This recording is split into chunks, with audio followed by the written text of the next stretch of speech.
What is up, you guys? So last video we talked about hot girls and drawing from Pinterest. This video I'm going to show you basically the end result of that process. Let me just log in real quick, you know what I'm saying? I'm going to cover up. Hopefully you don't remember the code, and voila, here we go. Woo woo. This is the piece I'm going to be working on. I'm going to be fine-tuning it and making it look a little more dapper, you know what I'm saying? So basically I have been posting to Instagram recently, and it's been a long time since I've drawn art, probably about 2 or 3 years. This is actually an old piece that I did called the Modern Creative. It's Black History Month, so it's kind of in theme of the month, but this piece is all about turning the stereotypes on their head. I mean, you got this girl, she has like no, it's not red, it's actually blue hair, and it's just very different, very off kilter, very unexpected for somebody that I would see as black, you know what I'm saying? Usually we have a certain look, we might have maybe black hair or brown hair or whatever, but she's just very different. And she has this like scarf, so let's get into it. I'm so excited about how unique she looks. You know, I just think she looks very artistic. And anyway, so that was kind of the appeal of this piece, taking a stereotype, putting it on its head. And so now what I'm going to go in and do is clean up some of these lines. I really like how line heavy this is, but I feel like some of these lines really need to be taken out because they're not really helping the picture. They're kind of bringing it down, in my opinion, and making it look a little sloppy. And I used to paint in Paint Tool Sai. I used to have Photoshop. Well, I have Photoshop still, but for some reason the tablet that I have, or the Cintiq that I have, or whatever you call it that you draw on, it does not work anymore. So I bought an iPad Pro, got the iPad Pencil, as you can see right here, and it's working great. And I'm taking old pieces that I can no longer render or work on my computer because I did an update with Windows and it just doesn't work anymore. So I'm taking these old pieces and refining them and then putting them on Instagram, which is so exciting. It's like breathing a second life into them, and I have a completely different perspective coming into it. So that's what I'm going to be doing in this video. It's kind of straightforward, but let me tell you guys. So with the picture that I did of the girl from Pinterest, and I showed you guys how to do all the grayscale values. If you haven't seen that video, I'm going to have it show up at the top at some point in this video so you can check it out if it hasn't already came up. But anyway, in that video, I showed you guys how to take a picture and how to take the line work and create a grayscale portrait. So this is the second, like, next level. You take that grayscale portrait and then you just start dropping colors on that. I usually use I think it's light color or something like that layer, and then I do colors from there. I do my base colors and then I start adding in other colors with a soft brush. So I'm gonna actually do a video about that, but this is the final product from that process. So I like working like that because sometimes it's hard to find values, you know what I'm saying? Like, where are my shades at? Where are the tones at? Where are the highlights at? When you do them in grayscale, it just makes things so much easier. So I'm going and I'm just cleaning up these lines as I go, and I'm thinking about, you know, what it looks like in the overall picture, zooming in, zooming out, moving around like crazy, and that's basically what it is for this picture. So I had a lot of fun drawing her. She was, like I said, one of the first black faces that I've done. I don't like to say blackface, sorry. Okay, not blackface. We're not gonna say blackface. We're not gonna do that. So she was one of the first, black-skinned portraits that I did, and it was so challenging and so different because I had usually done, fair skin portraits with, blonde hair, and I think I did one with pink hair, but it's just been my comfort zone. So this piece really made me step out of that comfort zone and do something different, and it was so crazy. Like, I was freaking out about it, and I had a lot of trouble getting it to work, but it eventually came together, and I'm so happy with it. Like, this is one of my favorite pieces that I've ever done, and I'm so happy with it. So I'm gonna post this on my Instagram. If you don't know my Instagram, it's at TONYJEFFERS, my full entire name, and I'm gonna start posting all the work that I do from this channel on there. So I hope you guys will check it out. I don't post often, so There's not a lot going on, but it's kind of a great place to ask me questions. If you have questions about portraits, or you have questions about colors or characters, I have so many things I want to do in the future. So if you have questions about any of those types of things, let me know there, because I'll probably get back to you a lot faster than YouTube, because comments come at different times and it's hard sometimes to track when people comment. But anyway, yeah, so I'm cleaning this up. I'm making sure the lines are crisp and good, and it's crazy because when I did this in Paint Tool Sci, it only allows you, Paint Tool Sci, if you don't know, is a digital painting platform, or it's a software. It doesn't allow you to work with really big files. Like, it has a file cap. So you render a full picture and you feel really good about it, and then you take it into Photoshop and it doesn't look the same. Or you take it into, this is Procreate that I'm using with the iPad Pro, and it doesn't look the same. And it's so frustrating. So I lost a lot of the quality here, and a lot of my portraits that I did like 2 or 3 years ago really look blurry. So it's frustrating. But this is a cool way to update your portfolio if you have pictures that maybe are pixelated or don't have the quality that you quite intended for them to have. You can put them into Procreate, or you can put them into Photoshop, or whatever program that you use. Make sure that you up the resolution, and then you can paint over what you painted and get some increased details added on there. So that's what I'm doing here. I don't know why I'm really focusing on this part so much, but for some reason it was like very important for me to focus on that. I found that when I started getting in here, it was way more under detailed than I anticipated. So it's just taken way longer than I thought it would to get some of these details in. So I'm just tracing along the lines. I'm looking for the colors, and I'm kind of picking out the colors that I see that are close to the line, and making sure that it's a clean transition and that it's smooth as possible, because I really want it to look as native to the image. Like, I don't want it to look like, oh, he painted over or he fixed stuff. Like, I want it to look very natural with the base image. So I'm making sure that I keep that very natural. When I did this, I think this was like a few years after I ended art school. So if you guys don't know, I went to art school for animation, and I majored animation, and I focused on character design, concept design. Those were the things that I really wanted to do. And before I went to college, I wanted to be a comic book artist, and you can kind of see that influence in some of my work. And some of the work that I'm really inspired to do as well. Like the last 2 videos, I did a fusion, if you didn't see, of Apex Legends with the Revenant and Joker, and then I did another video where I did a about the hot girls, so from Pinterest. So, and then I used the Phoenix Forest from that, which I got some funny comments from that.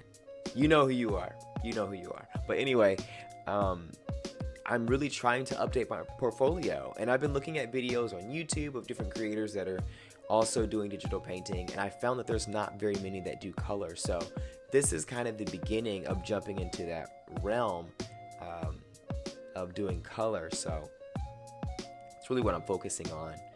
I really like how vibrant the colors are here. And I just pulled from, I had a reference that I used that I don't even know where it is now. I mean, I did this years ago, but I know that it has a different vibrance. Like, most of my pieces take on this more cartoony, very colorful pop art type of feel to them. When I start creating them, I really like the vibrance of the colors, and I'm really happy that it has that vibrance, that it's not very dull. Like, I've seen a lot of portraits that people create, especially from grayscale, like this one was created from grayscale and then color put on top of it later. It'll look really dull and lifeless. I can't say the expression on this is very expressive, but I can say that a lot of grayscale will look really dead, and I hate that so much. So I'm glad that this has like a life to it, and it has that vibrance. So yeah, basically what I'm doing is continuing to color pick, continuing to make sure that everything's looking good, that it's looking seamless, and looking for other areas that are really pixelated that I can add more detail to. Like, I really focused on the eyes quite a bit for this. I started laying in details on the eyelids. I started laying details on the under eyelid and as well as the eye a little bit.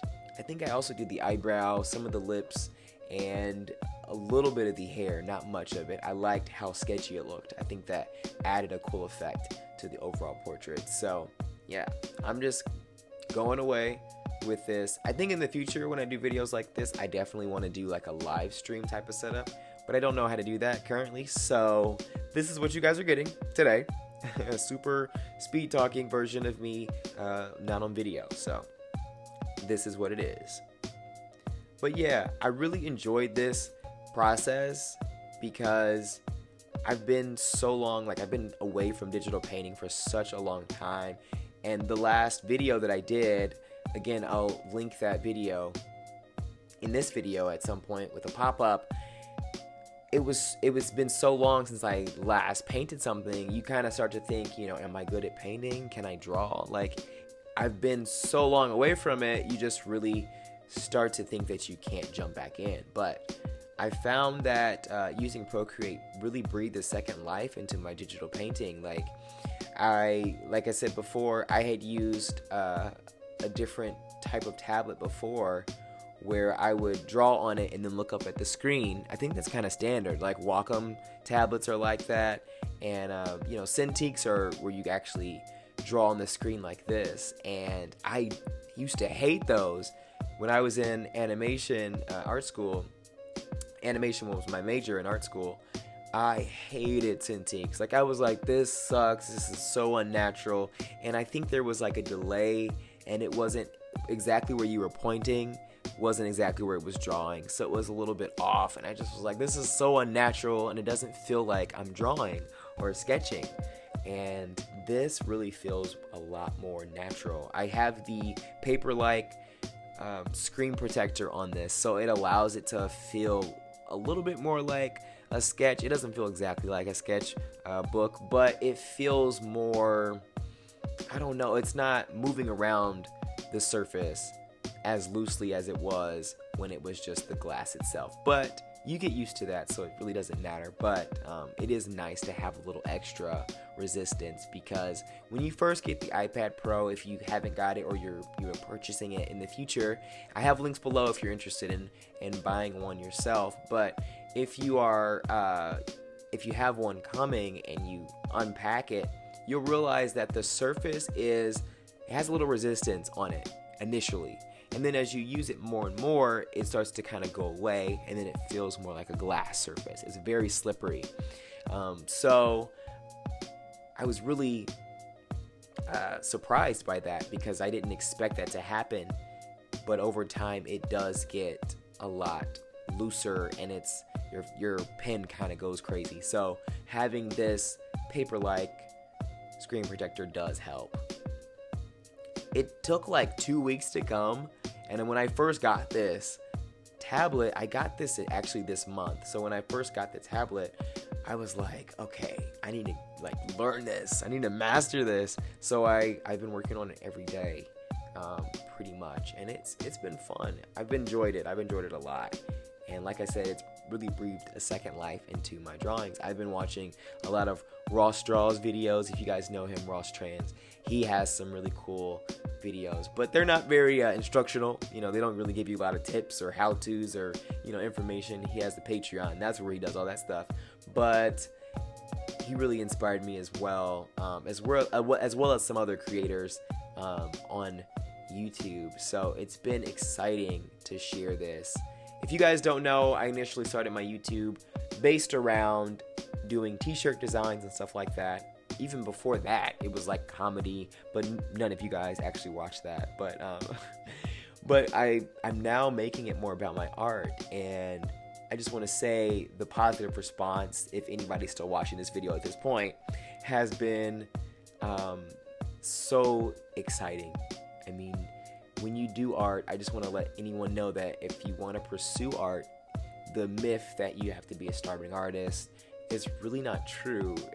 whatever your ability is or your proficiency is in creating art is really your mark. If you have something that people want to buy, if they want a commission of it, if they want it, you to have it in a gallery, if they want you to go to a convention and sell it, like, and they would buy it, or they want you to create their character with your style, if you can get any of those avenues to work out for you, then you've already allowed for yourself to make a career with doing this. And there's so many education platforms, and there's so many different styles of art. There's just so much room, and people want to know how to do it well from somebody that does it for a living or someone that does it well. So there's so much opportunity, and there's so many ways to make money online. So it's definitely a possibility. I actually work full time right now, and from working online, so it's definitely possible. One thing that I found with this is a lot of the lines were really good. I mean, except for some of the black lines that were looking kind of shaky. For the most part, the lines are really good. Like, they were really crisp. You can see even in the skin, it looks very smooth. You can't see much of the skin in this view, but the skin is really even throughout the piece. So I didn't have to really go in that much with that. It was more so around the nose, with the lines, around the mouth, around the eyes, some of the frame of the face, and then now I'm working on the scarf area here. I really think this picture shows a lot of the power of color theory, because the bottom scarf is like a orange and yellow combination, and then the hair of this piece is green, tan type of colors, and I think those work really well. It really balances out the piece and adds like a fun dynamic to it that I really like.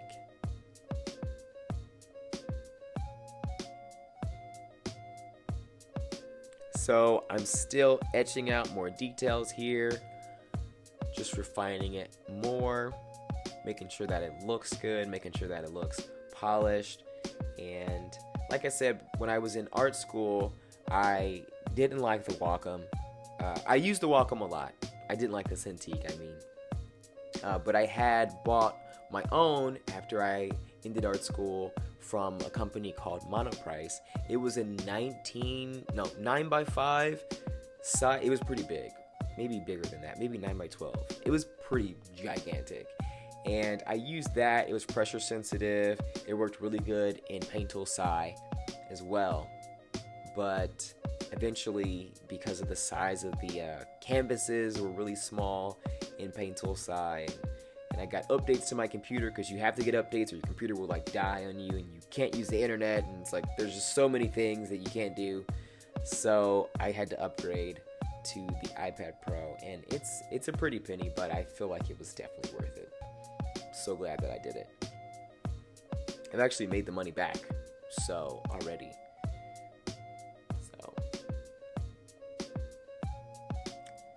I'm still looking at the values and making sure that it's a smooth transition with the lines. One thing that I got down really well with using the